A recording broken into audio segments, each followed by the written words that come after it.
Tara guys, magluto tayo ng humba. Pinoy food guys. Masarap ito.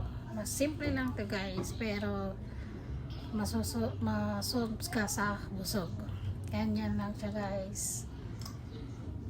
Ang aking niluluto na paborito ng mga anak ko.